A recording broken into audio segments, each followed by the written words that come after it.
भूमाफिया कर रहे निर्माणाधीन एनएच पर ग्राम समाज की भूमि पर कब्जा। विकासनगर तहसील क्षेत्र अंतर्गत लगातार भूमाफियाओं की नजर ग्राम समाज नदी खाले की भूमि पर है। लगातार भूमाफिया ग्राम समाज और नदी खाले की जमीन पर कब्जा कर अवैध प्लाटिंग कर बेच रहे हैं। मामला ग्राम पंचायत हसनपुर का है, जहां निर्माणाधीन राष्ट्रीय राजमार्ग से लगती भूमि पर भूमाफियाओं द्वारा कब्जा कर प्लाटिंग की जा रही है। पहला मामला हसनपुर ग्राम पंचायत का है, जहां भूमाफिया ने खसरा नंबर 99 में 1.5 से 2 बीघा भूमि के कागज बहुत ही सस्ते दामों में कोड़ियों के भाव खरीदे और पहुंच गया संबंधित विभाग से मिली भगत कर खसरा नंबर 91, जो कि ग्राम समाज की भूमि है, पर कब्जा करने यहां तक कि भूमाफिया ने बाकायदा ग्राम समाज की भूमि पर चारों तरफ की बाउंड्री वॉल कर बीच में प्लाटिंग काट दी है, जिसको लगभग 1 करोड़ से ऊपर के भाव में बेच भी दिया है।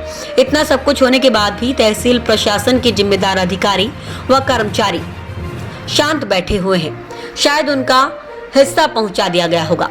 दूसरा मामला भी ग्राम पंचायत हसनपुर का ही है, जहां भूमाफियाओं द्वारा निर्माणाधीन एनएच पर मलूक चंद खाले बनी पुलिया के किनारे ग्राम समाज बरसाती खाले की भूमि पर अवैध कब्जा कर अपनी निजी प्लाटिंग के लिए रास्ता निकाल लिया गया है और साथ ही ग्राम समाज की भूमि पर लगभग 10 से 12 बीघा भूमि पर डिमार्केशन कर कब्जा कर ली गई है।